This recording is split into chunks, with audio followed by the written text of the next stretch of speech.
Reserve চুরির ঘটনায় বাংলাদেশ ব্যাংকের আইটি ব্যবস্থাপনার দুর্বলতা ও ত্রুটি বেরিয়ে এসেছে বলে জানালেন ব্যাংক ও আর্থিক প্রতিষ্ঠান বিভাগের সচিব এম আসলাম আলম। তিনি জানান, শ্রীলঙ্কায় পাচার হওয়া বেশিরভাগ অর্থ উদ্ধার হলেও ফিলিপাইনে পাচার হওয়া $81 মিলিয়ন মধ্যে ফেরত এসেছে মাত্র $68,000। পুরো বিষয়টি তদন্তে অর্থ মন্ত্রণালয় 4 সদস্যের কমিটি গঠন করবে। মারুফ রনির রিপোর্ট। স্বায়ত্তশাসিত প্রতিষ্ঠান বাংলাদেশ ব্যাংক, তবে রাষ্ট্রীয় সম্পদ রিজার্ভ চুরির বিষয়টি প্রায় 1 মাস অর্থ মন্ত্রণালয় এবং পরিচালনা পর্ষদকে না জানানোয় বেশ সমালোচনায় পড়েছে কেন্দ্রীয় ব্যাংক। প্রায় 1 মাস পর চুরির ঘটনাটি জানতে রোববার বাংলাদেশ ব্যাংকের সাথে বৈঠকে বসলেন অর্থ মন্ত্রণালয়ের ব্যাংক ও আর্থিক প্রতিষ্ঠান বিভাগের সচিব। একরকম গুমট পরিবেশে ডেপুটি গভর্নরদের সাথে প্রায় 3 ঘন্টা বৈঠক শেষে সচিব বললেন, দুর্বলতা ছিল বাংলাদেশ ব্যাংকের আইটি ব্যবস্থাপনায়। 23শে ফেব্রুয়ারি আমরা বোর্ড মিটিং করেছি, সেই বোর্ড মিটিংয়েও এটা ওঠেনি।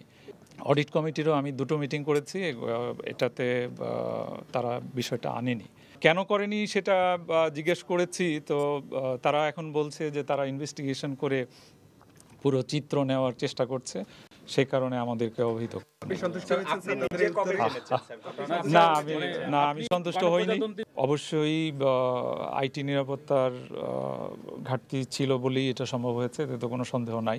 খুব শিগগিরই বাংলাদেশ ব্যাংক একটা পুরো প্রেস রিলিজ সহ আপনাদেরকে জানানো হবে কোন পরিস্থিতিতে কেন এটা এই পর্যন্ত এই সময়টা নেওয়া হয়েছে, সেটা আপনাদের 2-1 দিনের ভিতরেই বিস্তারিত জানানো হবে। হ্যাকড হওয়া $101 মিলিয়ন মধ্যে শ্রীলঙ্কায় পাচার হওয়া $20 মিলিয়ন, $19.9 মিলিয়ন বাংলাদেশ ব্যাংকের রিজার্ভ অ্যাকাউন্টে এসেছে।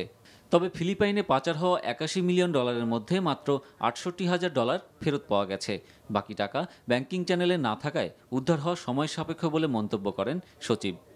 এটা দীর্ঘ সময় লাগবে, কারণ টাকাটা অলরেডি বের হয়ে গেছে, ব্যাংকিং সিস্টেমে নেই। ব্যাংকিং সিস্টেমে যেহেতু নেই, অতএব এটা ফিরে পেতে সময় লাগবে।